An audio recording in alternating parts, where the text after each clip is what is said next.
우리 하나님 말씀 보겠습니다. 창세기 38장 말씀 보겠습니다.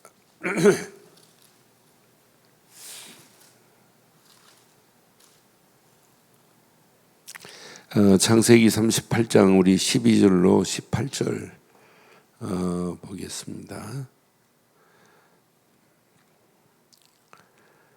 얼마 후에 유다의 아내 수아의 딸이 죽은지라 유다가 위로를 받은 후에 그의 친구 아둘람 사람 히라와 함께 딥나로 올라가서 거기서 양털 깎는 자에게 이르렀더니 어떤 사람이 다말에게 말하되 내 시아버지가 자기의 양털을 깎으려고 딥나에 올라왔다 한지라. 그가 그 과부의 옷을 벗고 너울로 얼굴을 가리고 몸을 휩싸고 딥나 길곁 에나임 문에 앉으니 이는 셀라가 장성함을 보았어도 자기를 그의 아내로 주지 않음으로 말미암음이라. 그가 얼굴을 가리었으므로 유다가 그를 보고 창녀로 여겨 길 곁에서 그에게 나아가 이르되 청하건대 나로 내게 들어가게 하라 하니 그의 며느리인 줄 알지 못함이니라. 그가 이르되 당신이 무엇을 주고 내게로 들어오려느냐. 유다가 이르되 내가 내 떼에서 염소 새끼를 주리라. 그가 이르되 당신이 그것을 줄 때까지 담보물을 주겠느냐. 함께합니다. 유다가 이르되 무슨 담보물을 내게 주랴. 그가 이르되 당신의 도장과 그 끈과 당신의 손에 있는 지팡이로 하라. 유다가 그것들을 그에게 주고 그에게로 들어갔더니 그가 유다로 말미암아 임신하였더라. 아멘. 언약의 비밀을 모르면 창세기 38장의 이 유다와 다말 사건을 해석을 못해요. 아니 어떻게 시아버지하고 며느리하고 관계를 맺어서 임신을 하고 아이를 낳냐. 잘 모르면은 그러니까 이 비밀을요 스님들이 읽었다. 야, 기독교 진짜 희한하다. 어떻게 성경에 저런 얘기가 나오냐.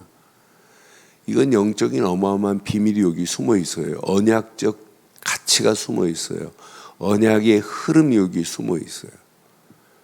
오늘 이제 하나님이 유다의 12아들 중에 쭉 하나님이 계획하신 계획이 있어요. 12아들 중에 장남이 언약을 붙잡아야 돼요. 근데 장남이 누구예요? 루벤입니다. 루벤. 근데 루벤이 자기 야곱이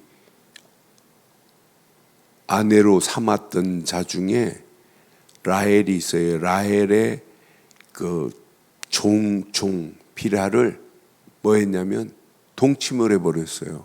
아들내미가. 그러니까 근친상간이나 마찬가지예요. 그래서 루벤은 사실은 제외됩니다. 거기다가 시므이 둘째, 셋째가 시므이와 레인데 얘네들은 디나 사건으로 모든 세겜 사람들을 할례를 시켜놓고 뭐예요? 죽이는 일에 집단 살인자들입니다. 그래서 얘네들도 이 언약의 계보에서 제외돼요. 네 번째 유다가 이 언약을, 그래서 이제 마지막 축복할 때 49장 8절로 12절에 축복을 쭉 할 때 유다에게 이 언약의 계보가 흘러가는 것을 쭉 이어가요. 지금 유다가 지금 언약의 계보를 이어갈 사람이란 말이에요. 요셉이 아니에요. 하나님은 장자로부터 이어지는 거예요. 그런데 유다 집안에 아들 3명이 있어요. 엘이라는 아들이 있고 오난이라는 아들이 있고 세라라는 아이가. 그런데 오난이 여호와 보시기에 악함으로 오난과 다말이 결혼했는데 오난을 죽여버려요. 그 다음에 엘을 죽여버려요. 그러니까 두 번째 오난이 형수를 취하야 돼요. 이 고대 법 중에 율법이 아니라 고엘 제도로가 있어요. 고엘은 친척이라는 말이거든요. 친족의 씨를 이어가기 위해서 제도 중에 하나가 뭐냐면 형이 죽으면 형수를 취하는 제도가 있어요. 이걸 형수 숫자에다가 결혼 혼자에 갖고 수혼제라고 제도라고도 하고, 이걸 형이 죽었기 때문에 형사 취수제라고도 해요. 그런데 반드시 형수를 취해서 씨를 줘야 돼요. 그래서 첫째 아들은 자기 게 아니에요. 형 거예요. 두 번째부터는 자기 거예요. 근데 오난이 이거 내가 씨를 줘봐야 내 거 아닌데 하고 오난이 사정을 어디다 했냐면 땅에다 했어요. 그걸 하나님이 보시고 오난도 죽여버려요. 이제 마지막 하나 셀라 남았는데, 야 셀라는 어리니까 너 친정에 가 있어. 유다가 이제 이런 거예요. 그런데 안 주네요. 그러는 상간에 유다의 아내가 죽었어요. 그래서 딥나로 양털 깎는 쪽으로 지금 갔는데 이 소문을 지금 유다가 오늘 다말이 들은 거예요. 시아버지가 아니 셀라가 지금 장성했는데도 나한테 안 줘? 그러면서 창녀처럼 얼굴을 가리고 창녀의 행세를 하고 아버지의 씨를 지금 받는 거예요. 그런데 증거를 줘라. 내가 오늘 몸을 주는데 증거를 달라니까 도장과 끈과 지팡이의 증거를 받고 시아버지하고 관계를 맺는데, 시아버지는 몰라요. 지금 며느리인 줄. 과부의 옷을 입고 있어야 되는데 이 창녀처럼 하고 있는 며느리를 모른단 말이에요. 그런데 소문이 나기 시작하네요. 3개월 정도 지냈는데 성경에 보니까 24절에 보니까 석 달 후에 어떤 사람이 유다에게 일러 말합니다. 당신의 며느리가 임신했다는 소문이 든다고. 내 며느리 다말이 행음하였고 그 행음으로 말미암아 임신하였으니라. 그러니까 유다가 그를 끌어내어 불살라버려라. 율법은요, 행음은 돌로 쳐 죽이고 이렇게 불살라요. 그런데 불살라버려라. 그런데 25절 봐봐요. 25절 보니까 여인이 끌려 나갈 때에 사람을 보냅니다. 시아버지께 이르되 이 물건 임자로 말미암아 임신하였습니다. 청하건대 보소서 이 도장과 그 끈과 지팡이가 누구 것입니까? 이 지팡이가 누구 거예요? 시아버지 유다 거란 말이에요. 이때 유다가 그것을 알아보고 이르되, 저기 잘 보세요. 다말 너는 나보다 뭐래요? 옳도다 그랬어요. 여기 옳도다라는 의미에는 righteous라고 의를 얘기하는 거예요. 너는 나보다 더 의롭구나. 유다는 지금 자기 아브라함, 이삭, 야곱 대를 이어서 지금 언약의 흐름 속에서 누가 오셔야 돼요? 메시아가 오셔야 돼요. 곧 그리스도가 오셔야 되는 이 언약의 흐름을 유다는 지금 그 어마어마한 장자권의 축복을 자기에게 지금 언약의 계보의 축복을 지금 받아놓고도 상실하고 있어요. 그런데 지금 다말은 이 집안이 그냥 집안이 아니구나. 아브라함, 이삭, 야곱, 이 언약이 유다를 통해서 반드시 언약의 흐름이 반드시 오는구나. 어마어마한 비밀을 지금 안 거예요. 네가 나보다 옳도다. 너는 나보다 의로워. 너는 나보다 언약이 확실하구나. 이 말 아니에요? 여러분, 이 땅에 살아가는 동안 하나님의 의의 비밀, 그리스도의 비밀을 알고 사는 건 최고의 축복입니다. 우리가 죄인이에요? 의인이에요? 죄인이에요? 의인이에요?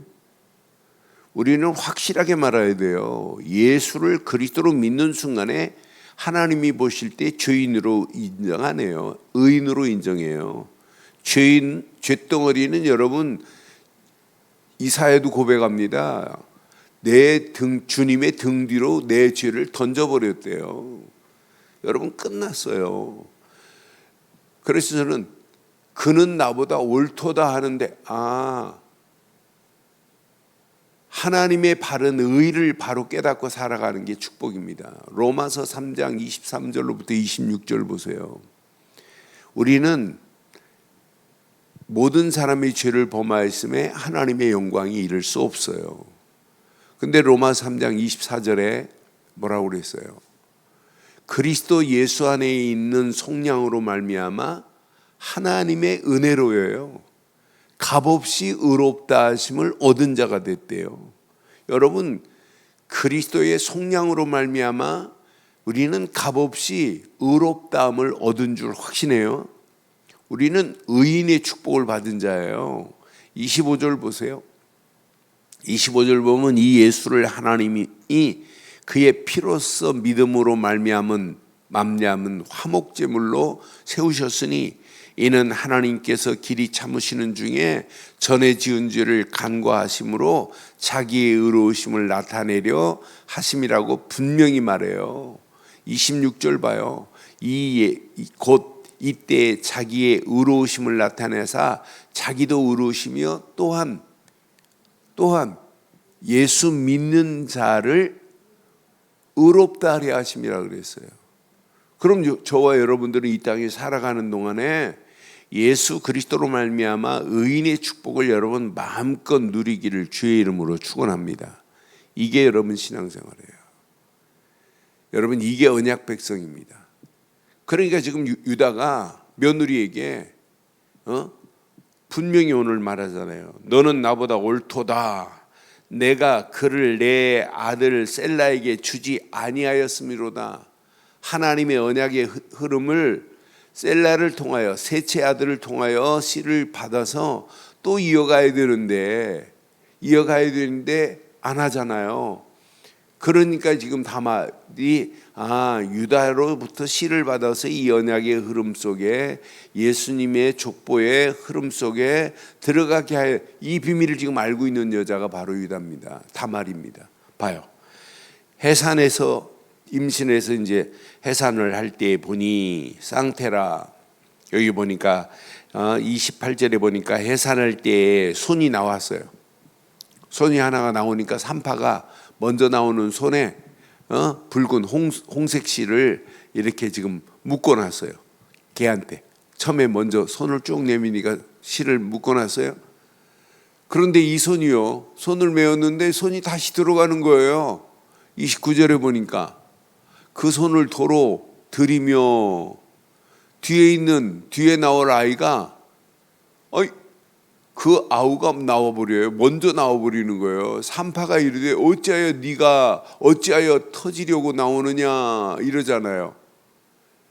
그래서 터지다라는 뜻으로 그 아이의 이름을 베레스라고 그랬어요. 네가 터트리고 어떻게 나오느냐, 그래 터트리다라는 의미로 베레스라고 이름을 지금 불렀거든요. 그럼 이제 누가 지금 뒤에 지금 홍색실 맨 그 아이가 먼저 나오면 걔가 언약의 계보에 들어가는데 누구를 통해서? 그 뒤에 아우를 통해서 그 아이가 지금 터트리고 지금 나오잖아요. 베레스라 불렀고 30절 그의 형 곧 손에 홍색실이 있는 자가 뒤에 나오니 그의 이름을 세라라 불렀더라. 세라라는 말은 붉다라는 의미예요. 그런 의미로 이렇게 하나님의 언약의 계보를 쭉 이어가는 거 봐요. 저는 이 말씀 묵상할 때마다 하나님의 언약의 흐름은 아무나 가는 게 아니구나. 하나님이 준비하신 자를 통해서 하나님의 언약을 끌고 가시는구나. 그러니까 앞으로 보세요. 이 언약은 유대인들 중에 언약의 비밀을 가진 자가 있어요. 항상 예레미야 시대도 이사야 시대도 이사야가 예레미야가 그렇게 외치는데도 못 알아들어요. 포로로 70년 동안 끌려가면서도 못 알아들어요. 그런데 그 중에 알아듣는 자들이 있어요. 그 중에 예레미야가 앞으로 우리 민족은 바벨론의 포로로 끌려갈 거다 그랬더니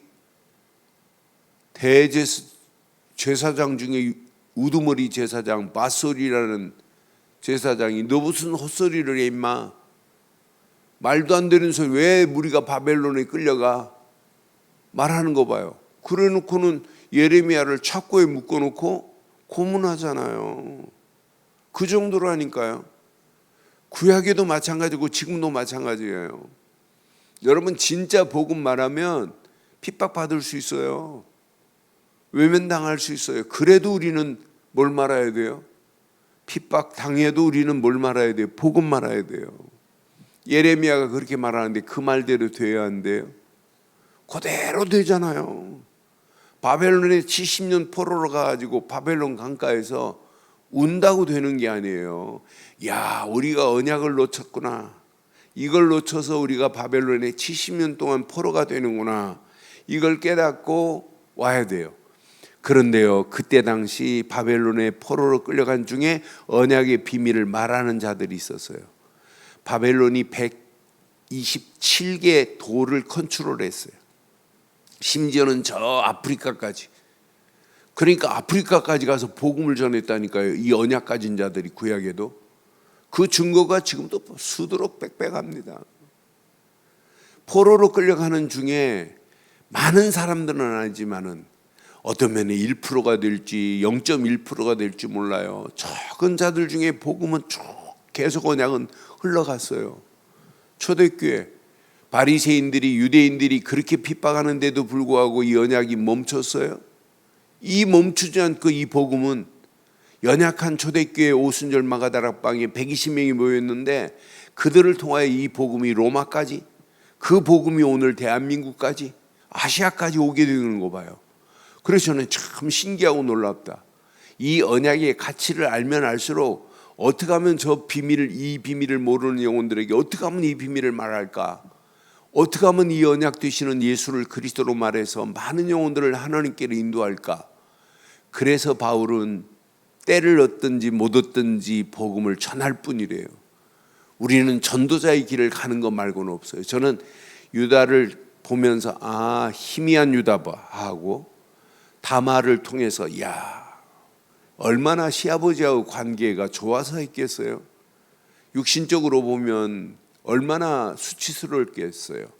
그러함에도 불구하고 반드시 하나님이 허락하신 언약은 대를 이어가야 되기 때문에 하나님께서 베레스를 통해서 하나님의 언약은 또 쭉 이어가는 거예요. 다윗이 나오잖아요. 다윗을 통해서 그리스도가 또 나오잖아요. 이런 언약의 흐름, 계보 속에 있다. 최고의 축복 중에 축복인 줄 확신합니다. 그래서 마태복음 1장에 아브라함의 계보를 쭉 얘기하면서 유다를 통해서 유다과 다말을 통해서 베레스가 나온 게 쭉 기록되고 있잖아요. 오늘 이 말씀 깊이 묵상하면 할수록 결론 하나입니다. 물어보세요.